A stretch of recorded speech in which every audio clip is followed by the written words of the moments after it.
L'astaxanthine est un caroténoïde xanthophylien naturellement synthétisé par certains micro-organismes photosynthétiques, principalement la microalgue Haematococcus pluvialis. Chez cet organisme, l'astaxanthine constitue un mécanisme de défense contre des stress environnementaux intenses tels que l'irradiation ultraviolette, la privation nutritive et le stress oxydatif. Dans les écosystèmes marins, elle est transférée le long de la chaîne trophique et confère leur pigmentation caractéristique à divers crustacés et poissons, notamment les salmonidés. Sur le plan biochimique, l'astaxanthine se distingue par une structure polaire-apolaire unique, avec des groupements hydroxyle et cétone à chaque extrémité de la molécule. Cette configuration lui permet de s'insérer transversalement dans les bicouches lipidiques des membranes cellulaires où elle exerce une activité antioxydante à la fois intra- et extracellulaire. Contrairement à d'autres caroténoïdes, elle ne présente pas d'activité provitaminique A et ne manifeste pas de comportement pro-oxydant aux doses physiologiquement étudiées, ce qui confère un profil de sécurité particulièrement favorable. Les données expérimentales et cliniques récentes confirment que l'astaxanthine exerce une activité antioxydante et anti-inflammatoire significative chez l'humain. Plusieurs essais contrôlés ont montré une diminution de biomarqueurs liés au stress oxydatif lipidique et protéique, ainsi qu'une modulation de voies inflammatoires impliquant notamment NF-κB, COX2 et certaines cytokines pro-inflammatoires.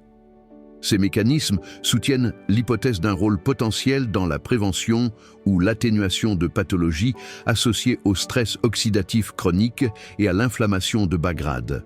Un intérêt particulier réside dans la capacité de l'astaxanthine à franchir des barrières physiologiques sélectives, notamment la barrière hémato-encéphalique et la barrière hémato-rétinienne.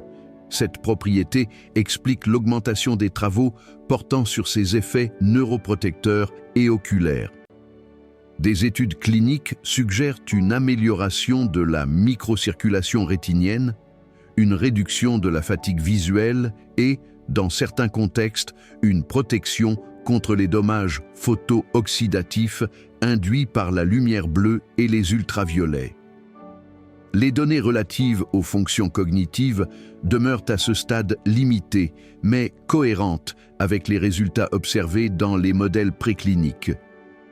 Dans le domaine de la physiologie de l'exercice, l'astaxanthine a été étudiée pour son potentiel à réduire les dommages musculaires induits par l'effort et à améliorer l'efficacité métabolique mitochondriale.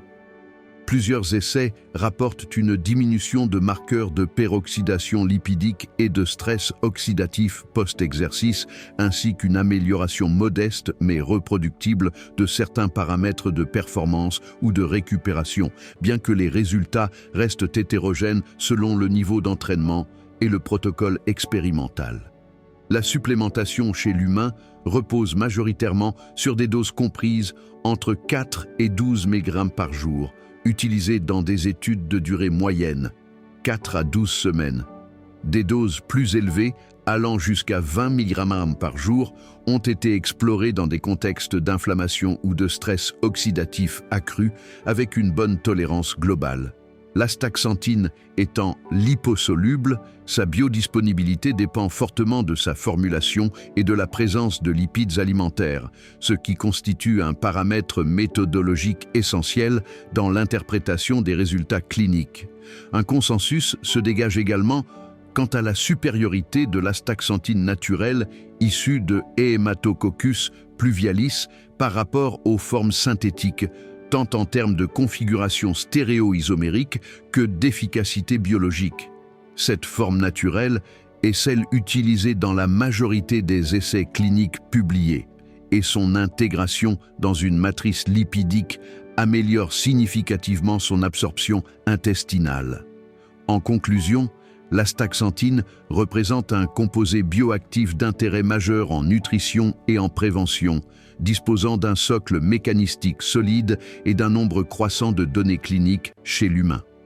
Si certaines applications, notamment cardiovasculaires, neuroprotectrices ou anticancéreuses, nécessitent encore des études de grande ampleur pour être pleinement établies, l'ensemble des données actuelles soutient son potentiel comme agent antioxydant et anti-inflammatoire à haute valeur physiologique à condition d'une formulation et d'un usage rigoureusement contrôlés.